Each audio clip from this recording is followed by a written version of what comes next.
Flying Solo with Kat, and happy Pride. I guess I'm like 10 days late um, to saying this for June, but June really snuck up on me. I was more concerned about the Acolyte than I was Pride Month, which shame on me. Um, but y'all were probably expecting Acolyte episode 3 video, but that will be next week along with episode 4. So it will be a 2 episode review. So today I wanted to talk about some canon queer Star Wars characters. I have done a video in the past, I believe I did it for Valentine's Day, that was talking about my favorite ships. And a lot of those are queer ships. So if you are interested in what I ship and or just overall some amazing Star Wars ships that are canon and non-canon, I would say go check that video out. This video, though, is strictly canon relationships and just canon queer characters because I think there's not a lot, but what we do have is amazing and should be celebrated.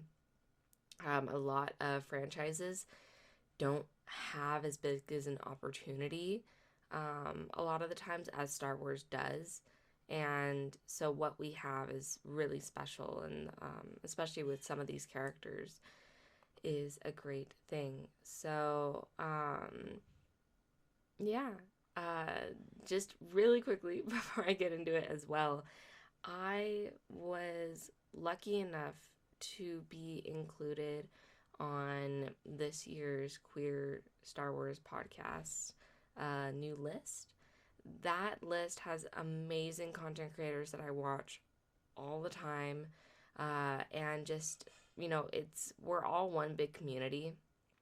Especially just even being Star Wars fans, we're one big community. But to take it a step further, queer podcasters as myself, which if y'all don't know, I do identify as non-binary. My pronouns are they, them, and I am, yeah. So, which is great and something that has been really hard to work with in real life, which I know a lot of you can either relate or understand in that sense. But my online presence, everyone has just been overwhelmingly supportive, and I really can't ask for a better community and a better group of people. So I was very just overwhelmed that I was even able to be added onto that list and that I was able to be included. To me, that's something so special. And, I've only been working on this podcast for a year, of course, which isn't a lot of time. A lot of these podcasts have been up for years. But I just feel so grateful for all of you that listen every week. The views and the subscribers don't matter to me. It's the content that I make and the outreach that I want to have and have a conversation with all of y'all. I know it's hard listening to just a disembodied voice. I would like to be on camera a bit more. It's more about my setup and not I'm totally comfortable with being on camera and talking on camera.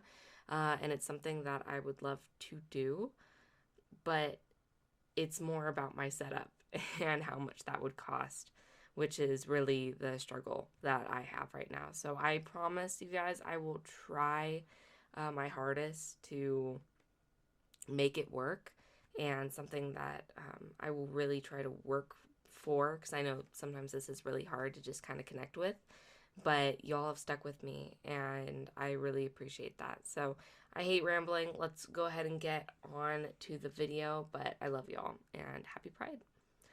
So I'm going to go ahead and do this in order from comics, movies, TV, books, and games, just to kind of keep everything together. And yeah, each list has a couple. So I do want to start out with comics, and of course, the bisexual queen herself, Dr. Aphra, which she's been, oh my gosh, she's really, really popular, which I think is great. And having a queer person that's so many people love, especially in the comics, is great.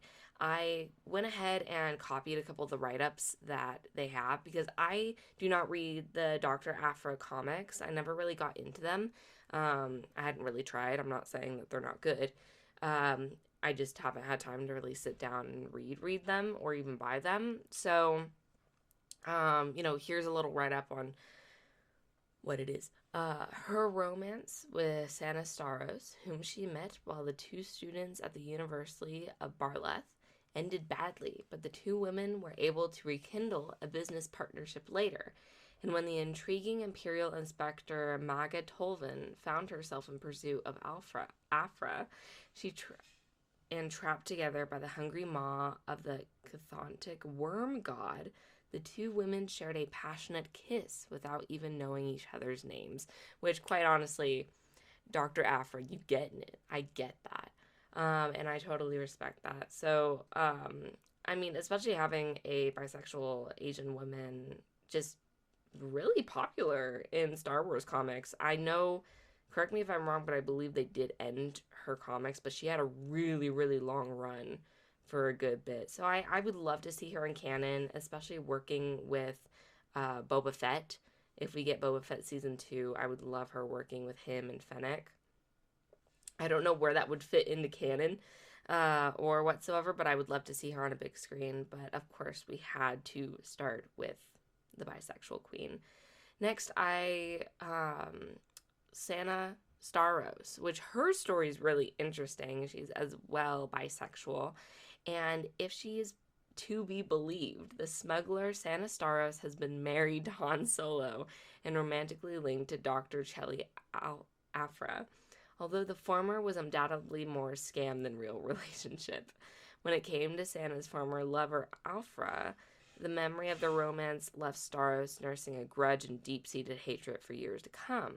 But eventually, Afra apologized, and Santa stopped trying to kill the woman who broke her heart.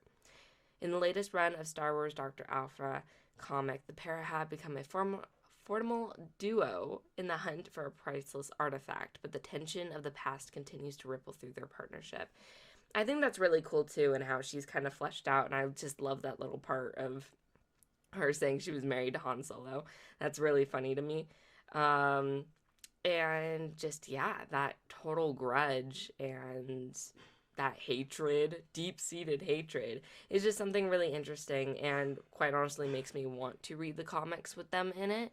But only time will tell if I actually get to that. But I just thought her story was really cool, and I love the angst there. Y'all know me. I'm loving the angst.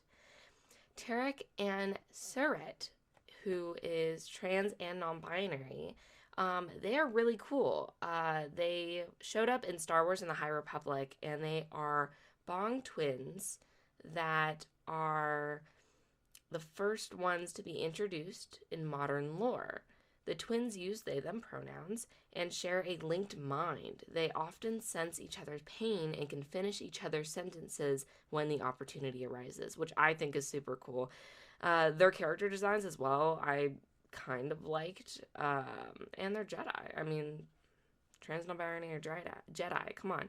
Also, the High Republic did so much strides for bringing queer characters. I just do want to give a shout out for them. The High Republic is one of the most progressive eras of Star Wars. And it's sad to me that, of course, we are getting the Acolyte. So I'm not, saying anything on the Acolyte. But with, the High Republic was mainly only books and comics, and which had a lot of representation. But it does make you think, let's try to get some of these people on the big screen to where more people or casual fans can see them in a greater light. But I love that the High Republic is just, you know, doing it, and they're doing great. So loved them. Next, we're gonna talk about my girl. Okay. I'm not going to give her any more time than the others, but Rey Salone, the Bi Queen. Oh my gosh, y'all already know. I'm obsessed with her character, with of course Hux's character, and she has so much to do with Hux. I don't know if I talked about her in my first flying solo video, which was my basically just rambling about Hux for 30 minutes. But she is, of course, a Grand Admiral, which appeared in the Star Wars game Star Wars Squadrons, which I actually didn't know. She, of course, was in the book Empire's End, and she was also in New Dawn and showed up to be kind of the standout against Kanan, which was really, really cool, as well as Aftermath, which, of course, plays in a key role. So, of course, yes, she was a dedicated cadet who rose in the ranks to become the protege of Brendol Hux, the father of the future First Order General Armitage Hux, in the sequel trilogy. After the Battle of Jakku effectively ends the Galactic Civil War, Rey is a key member of the Imperial Remnant that flees to the unknown regions to wait out the rise of the First Order. So, a lot is going on with her, and I love that. For one, just I love how she also protected. She's smart and cunning and a badass, but at the same time, like she is like her calling out the abuse that Brendol did to, of course, Armitage is really important to me and to a lot of the Hux fans. And something that a lot of people don't see and is kind of very much behind the scenes. But her just doing that and stepping up for that really makes me believe she had so much of an impact on Armitage Hux's life, which makes her such an important character. And to have a, a Grand Admiral black woman that is basically running the whole show is really great and something that I want to see her in canon. I was hoping that with Mando, we saw the Imperial Remnant. We got to see Brendol. Where was Rey? And I'm hoping that with Ahsoka Season 2 or wherever we get to see Thrawn, she will come in guns blazing because she is such an important character and one who I loved her in New Dawn. I loved her dialogue in New Dawn. Empire's End was really, really good. I've actually not seen her in Squadrons. I didn't realize she was in Squadrons, which was amazing. She was mentioned in Battlefront 2, which a lot of people don't remember, but I immediately caught it. And then, of course, the Aftermath trilogy. So she's such an integral character, and I'm a little surprised that we have not heard from her in, the movies or even TV, but her time will come. I know it will, but she's amazing. I love her so much, and her character design, beautiful. Next, I want to move on to TV shows, and the first one you guys probably don't know, Orca and Flix, which they are both husbands and married, and they were introduced in Star Wars Resistance, and they ran a store called the Office of Acquisitions. Although it wasn't explicitly stated in the show itself, their status as a couple has been confirmed by the producers, which I think is really cool. And Orca and Flix are the first openly gay characters to be introduced into new canon, which of course is the sequels. I think that's great. Okay, hot take. I don't like when it's like, oh, after the fact, like it's confirmed by the producers, but at least it was confirmed. And also, they're really cute together. So, of course, I had to add them in, and also some Star Wars Resistance love because we love it. So, and also, I had to think about that for a second because I was like, wait, Daisy and Trice, they were the first ones, but no, Resistance came before Rise of Skywalker. So, I was like, oh, that's right. Okay, they were the first ones in canon. But I just had to add them in because they were really cute. Next, of course, we have our lesbians from Andor, Vel and Cinta. Oh my gosh, they are just mwah, chef's kiss. Thank you, Tony Gilroy. You are the man. A big part of their story revolves around the struggle to balance their love for each other with the shared commitment of the Rebel Alliance. It's a pretty daunting task, and their perseverance reveals that they are all the stronger for it. They are such strong characters that, like, they are not afraid to show the romance, but at the same time, like, like what they're feeling, their emotions, and you know what they're going through. And I think for them in Andor, that was really something special to see. Just that vulnerability. It was almost the eyes of love into war, right? And especially both Vel and Cinta have so many secrets. You wonder how one could trust or how one could love in that environment. And I know I will see more of them in season two. Um, but their relationship on screen was just beautiful and something that it it was so natural. It felt like the natural progression of their characters, and that was cool to see too. And it really made me feel for them. So I love them. I love my lesbians from Andor. Next, of course, I want to talk about the movies, which is really exciting.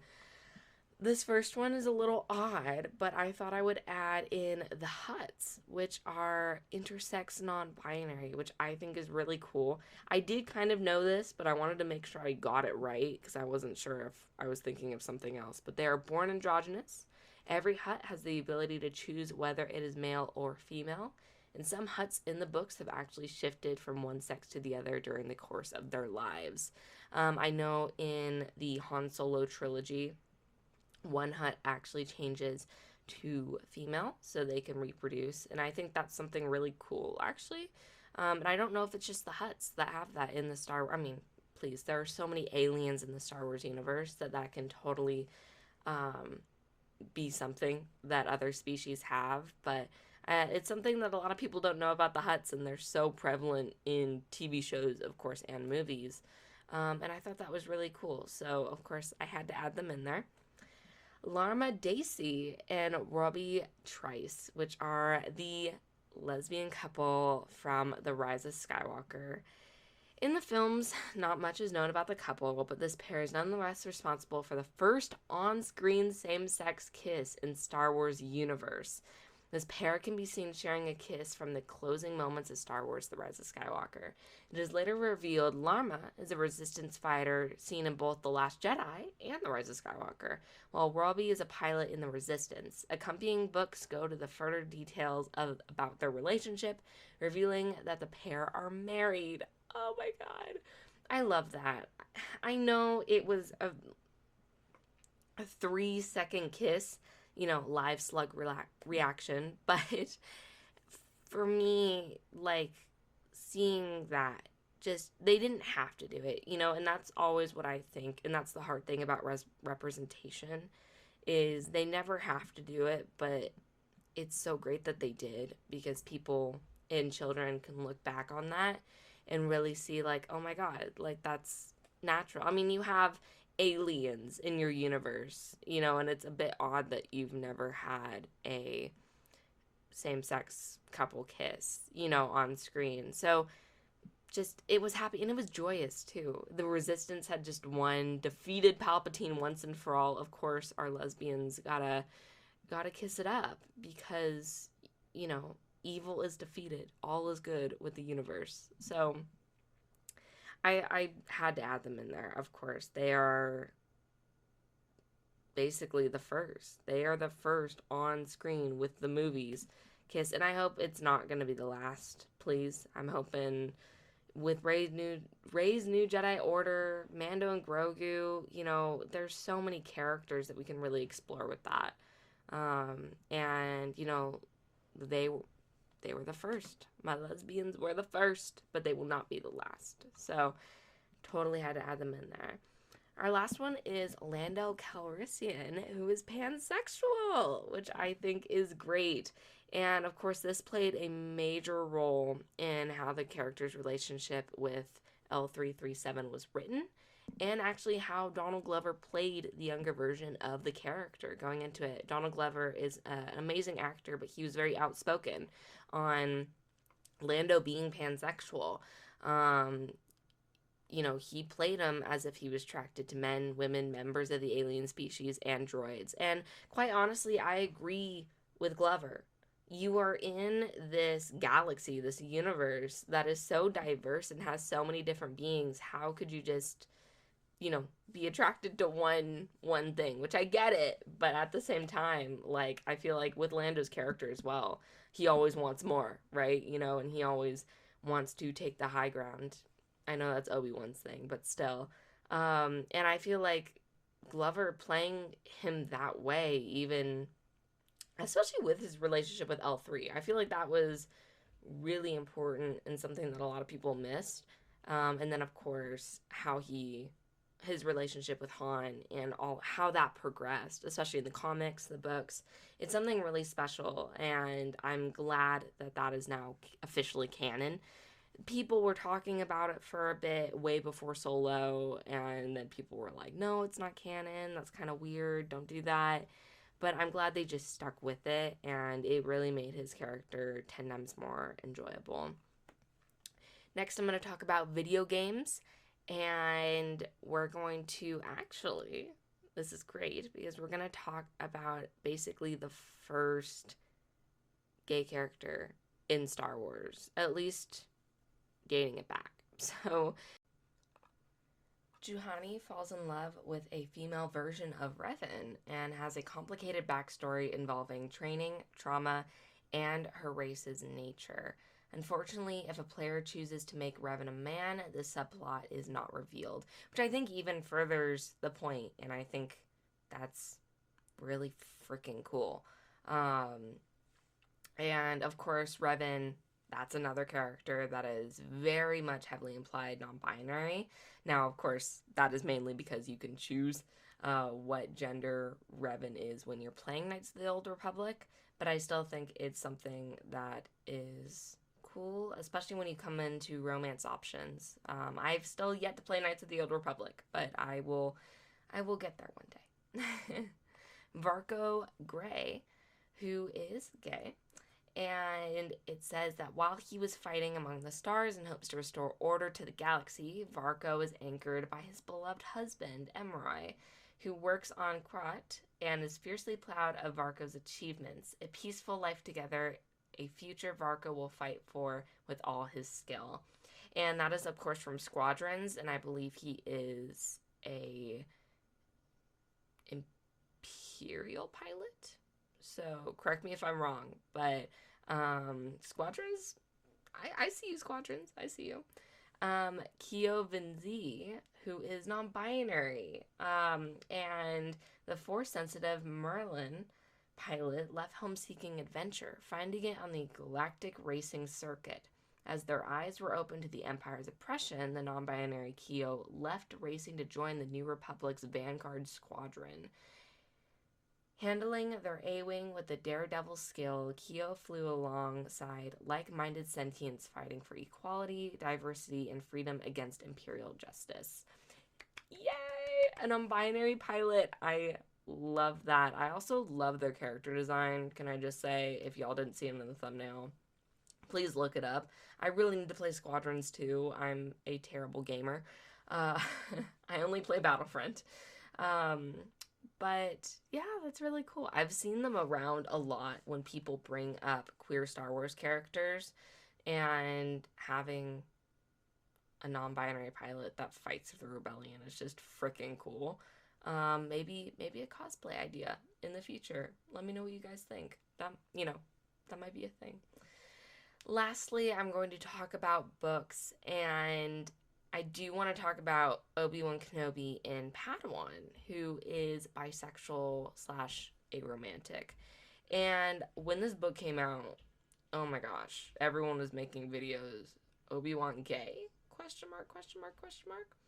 And I did read basically the parts in the book where that's specified. And Obi-Wan's finding himself. He's a teenager that doesn't really know. He's been taught by the Jedi Order to throw away all attachments. But, of course, as humans, a lot of us do feel that attraction towards one another. And of course, with this, it was just a boy really being nice to him, and he starts to question. And of course, his relationship with Satine is really, really prevalent in the Clone Wars and something really important.